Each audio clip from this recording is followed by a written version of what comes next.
अपने आप में ही एक महत्वपूर्ण नाम है और आज के ही दिन आपने राष्ट्र के लिए अपना बलिदान दिया। जन्म 23 जुलाई 1906 को अलीराजपुर डिस्ट्रिक्ट भावटा एमपी के अंदर, लेकिन आज वो अलीराजपुर डिस्ट्रिक्ट आजाद नगर कहलाता है। 27 फरवरी 1931 को अल्फ्रेड पार्क इलाहाबाद के अंदर शहादत। हालांकि हिंदुस्तान के अंदर महान क्रांतिकारियों के बलिदान की कथाओं को वामपंथियों इतिहासकारों के द्वारा दबाया गया है। आप लोग भी इससे पूर्णतः अभी तक परिचित नहीं हैं। पिता पंडित सीताराम और मां जगरानी देवी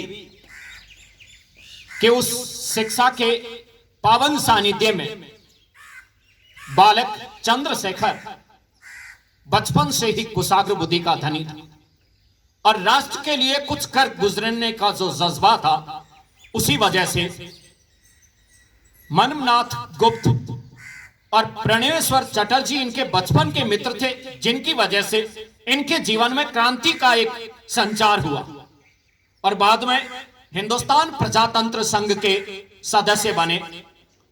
1920 में जब गांधी जी असहयोग आंदोलन चला रहे थे, उस समय आप असहयोग आंदोलन से भी जुड़े और गिरफ्तार हुए। गिरफ्तारी में इन्हें सजा के तौर पर 14 बैंड, आप सामान्य डंडा देखते हो उसमें भी सिहरन उठती है। एक एक बैंड पढ़ने के बाद भारत माता की जय के नारों से कारागृह गुंजयमान हुआ। जब जेल अधीक्षक ने पूछा आपका नाम क्या है, आजाद,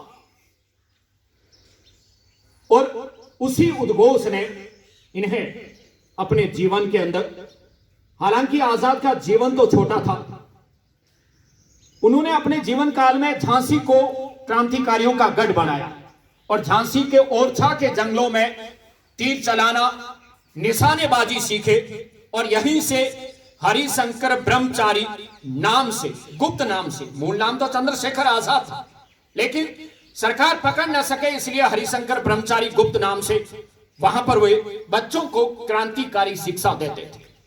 आपने विजय सिंह के गुप्त नाम से लेखन भी किया और काकोरी कांड 1 अगस्त 1925, उसमें चंद्रशेखर का महत्वपूर्ण योगदान।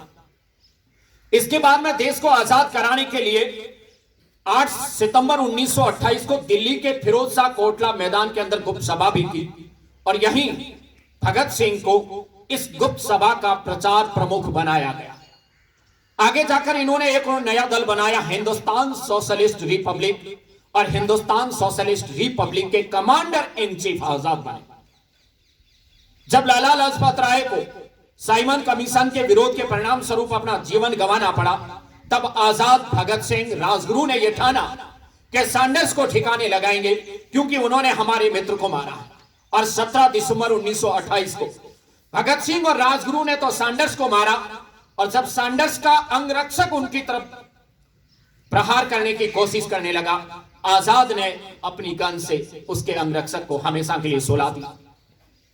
केंद्रीय असेंबली में बम फेंकने की घटना का अगर जिक्र करें, 8 अप्रैल 1929 को भगत सिंह बटुकेश्वर के साथ आपने दिल्ली सेंट्रल असेंबली के अंदर बम विस्फोट किया।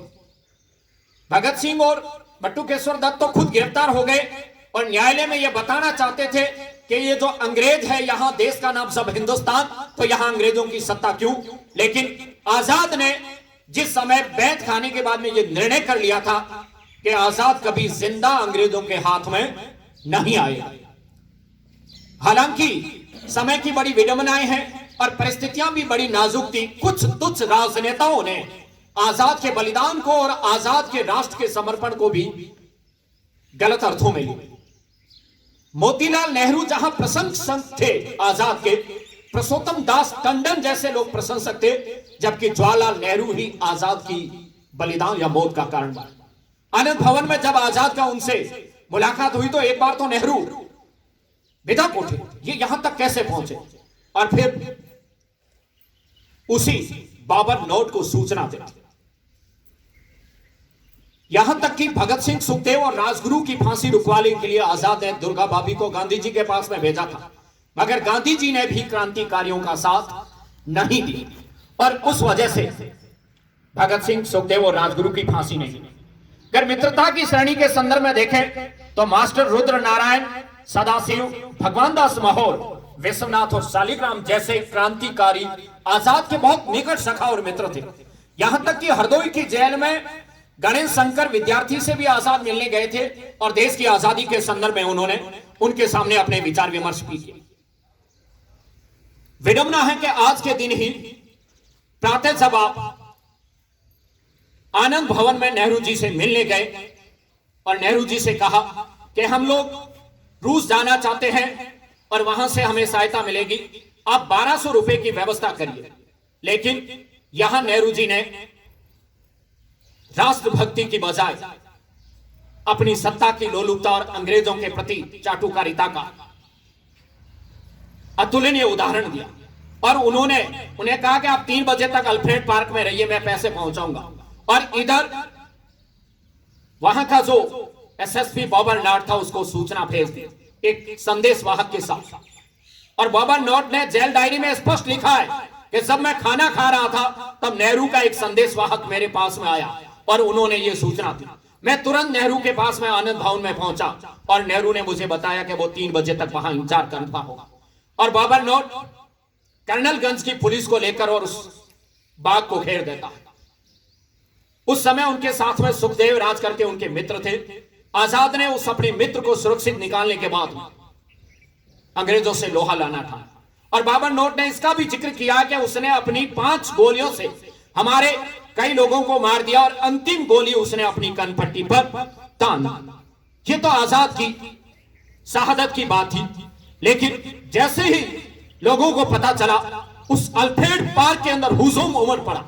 आजादी के दीवानों ने उस बरगद के पेड़ को अपनी स्मृति का प्रतीक बना लिया और वहां से लोग मिट्टी ले जाकर अपने घरों के अगले दिन पुरुषोत्तम दास टंडन के नेतृत्व में और सुबह इलाहाबाद की सड़कों पर हजारों की तादाद में इस कदर भीड़ उमड़ पड़ी आजाद को श्रद्धांजलि देने के लिए। और इस सभा का नेतृत्व किया था सचिंद्र नाथ सन्याल की पत्नी प्रतिभा सन्याल ने भी। और बड़ा दुख यह है कि आजाद की मौत का मुखबरी नेहरू था।